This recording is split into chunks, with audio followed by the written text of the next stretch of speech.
एक राजा बहुत सनकी था। उसे सबसे लंबी कहानी सुनने की सनक सवार हुई। राजा के हुक्म से मुनादी कराई गई।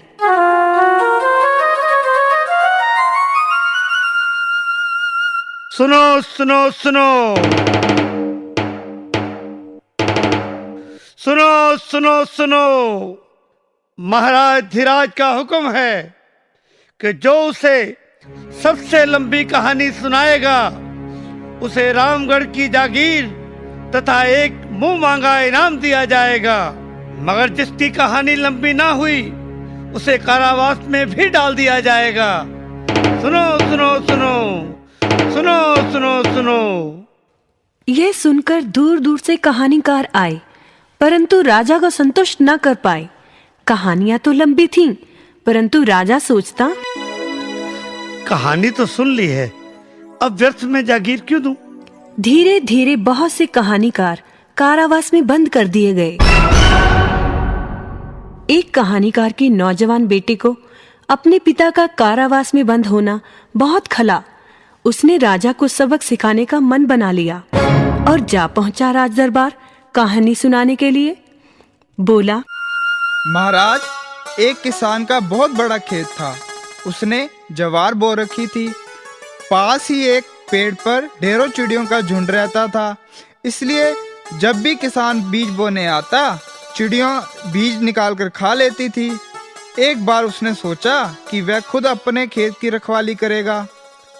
चिड़िया भी कौन सी हार मारने वाली थी। उन्होंने भी योजना बनाई, बस काम आसान हो गया। एक चिड़िया आई, खेत में से बीज का दाना चुगा और हो गई फुर। फिर एक चिड़िया आई और दाना चुगा और हो गई फुर। और फिर एक और चिड़िया आई, दाना चुगा और हो गई फुर। फिर एक और दाना चुगा और हो गई फुर। राजा बोला, फिर क्या हुआ? होना क्या था जी? फिर एक चिड़िया आई, दाना चुगा और फुर। फिर आगे क्या हुआ? महाराज, चिड़िया आई, दाना चुगा, फुर। ठीक है भाई, अब आगे भी तो बोलो। वही तो कह रहा हूँ महाराज, चिड़िया आई, दाना चुगा और फुर। राजा को फुर फुर सुनकर बोरियत होने लगी और बोला, ठीक है, मान लिया, सारी चिड़ियां आई और उन्होंने सारे दाने चुन लिए। अब आगे भी तो बोलो। ऐसे कैसे चुग लिए महाराज? एक एक चिड़िया आएगी, एक एक दाना चुगेगी, सभी दाने खत्म होंगे, तभी तो कहानी आगे चलेगी। एक चिड़िया आई, दाना चुगा और फुर्र। राजा समझ गया कि आज शेर को सवा शेर मिला है। ये कहानी तो कभी खत्म ही नहीं हो सकती। इसे दंड कैसे दूं? इसे इनाम देकर ही पीछा छुड़ाना बेहतर है। बोला, अरे नौजवान, तू फुर फुर बंद कर। सचमुच तेरी कहानी सबसे लंबी है। तुम्हें रामगढ़ की जागीर इनाम में दी जाती है।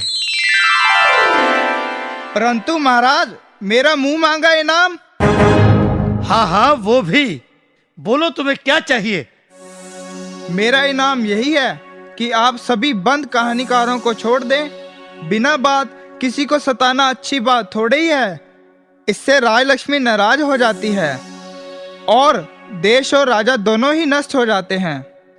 मैं चाहता हूँ कि हमारे वतन पर ऐसी विपदा कभी ना आए।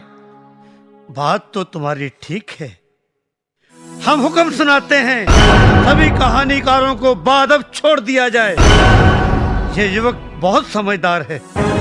हम घोषणा करते हैं कि हम राजकुमारी का ब्याह इस युवक से करेंगे और हमारे बाद यही इस देश के महाराज होंगे। इस प्रकार युवक ने अपने पिता को ही नहीं छुड़ाया, बल्कि सूझबूझ से राजा को सही रास्ते पर भी ले आया।